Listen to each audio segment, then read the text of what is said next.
Not really to be outdone by Microsoft. I think Sony probably had some kind of internal meetings mentioning that all of the different news topics and interesting topics lately revolved around, Xbox. And so I think that that's probably a bit of a problem for Sony. And so they came out of the hiding and like they were, like, let's be honest, we haven't heard anything from Sony officially since I think E3 of last year. So we're approaching E3 of this year, and Sony has nothing lined up per se. So very interesting to see them do so many interviews and things like that. So very happy to see that happen as well.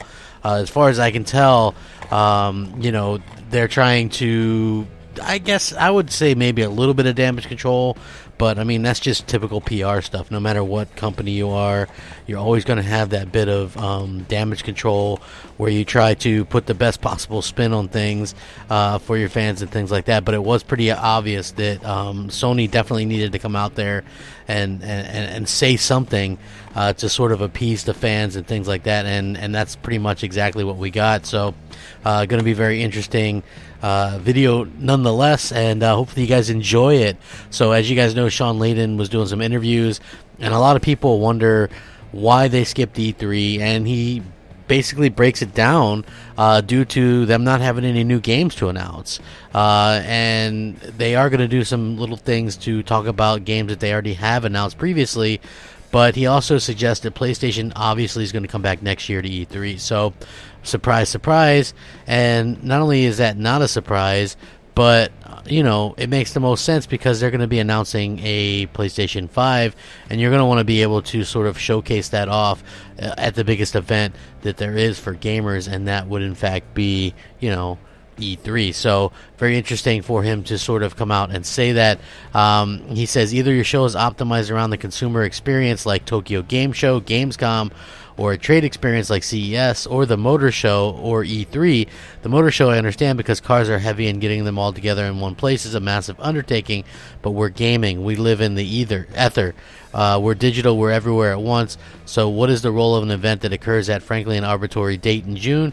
How does that work for all the stories you want to tell this year coming to 2019? I'll be honest, we just didn't have a new story to tell.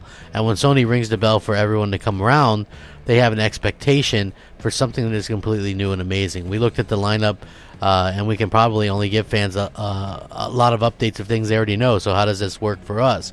So rather than raising fans' expectation for them to think, oh, what's Sony going to be saying this E3, we decided we would step away. If we jump from the trade show thing to the consumer show, I do think the bridge will appear. We did PSX, we didn't know that was going to be like. We did it for the 25th anniversary of PlayStation, but we got lucky. If you build it, they will come. That's the conversation we're having in real time now with everybody. So PlayStation is not at E3 2019. Doesn't mean we won't be there in 2020. So it's quite obvious that they don't have anything to show this year. I know it's kind of a joke because everybody was making fun of Microsoft for lack of games and things like that.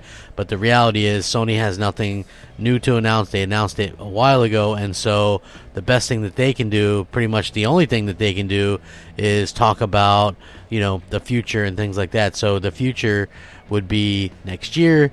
They're going to have a PlayStation 5 to talk about games for the future where they can start all over showing people games that are years and years away. So I will link this. You guys can check it out. Let me know what you think. Sound off, rate, comment, subscribe. As always, thank you so much for watching. Rack 'em up. Crapgamer out.